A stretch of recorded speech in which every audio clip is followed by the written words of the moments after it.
தென்னிந்தியாவிலிருந்து, ஏன் தமிழ்நாட்டிலிருந்து ஒரு பிரதம மந்திரி எதிர்காலத்தில் உருவாக்கப்பட வேண்டும். பிஜேபியோடைய எம்எல்ஏ அவர்கள் சகோதரர், ஏன் இந்த அவசரம்?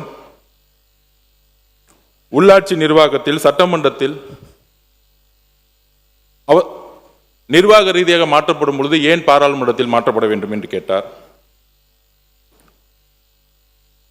அமெரிக்கா இந்த உலகத்தில் ஜனநாயகத்தில் 2 ஜனநாயகம் மிகப்பெரியது என்று வரலாற்று ஆசிரியர்கள் சொல்வார்கள். ஒன்று அமெரிக்க ஜனநாயகம், மற்றொன்று இந்திய ஜனநாயகம்.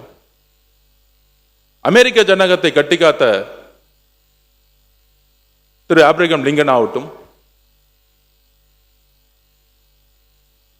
அவருடைய பார்வையிலும் சரி, அமெரிக்காவுடைய வளர்ச்சி, இந்த உலகத்தில் பொருளாதாரத்தில் நம்பர் 1 கண்ட்ரி அமெரிக்கா, அங்கு மக்கள் தொகையின் அடிப்படையில் பாராளுமன்ற உறுப்பினர்களுடைய விகிதாச்சாரத்தை உருவாக்கவில்லை.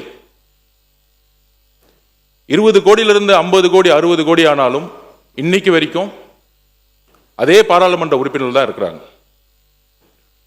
பாராளுமன்ற உறுப்பினர்களுடைய பணி வேறு, சட்டமன்ற உறுப்பினர்களுடைய பணி வேறு, உள்ளாட்சி பிரதிநிதிகளுடைய பணி வேறு. தேமுதிகவுடைய சகோதரி அவர்களும் இதை குறிப்பிட்டார்கள். 50% இன்க்ரீஸ் ஆகும் பொழுது நமக்கு பலன் தானே அப்படின்னு. கிடையாது.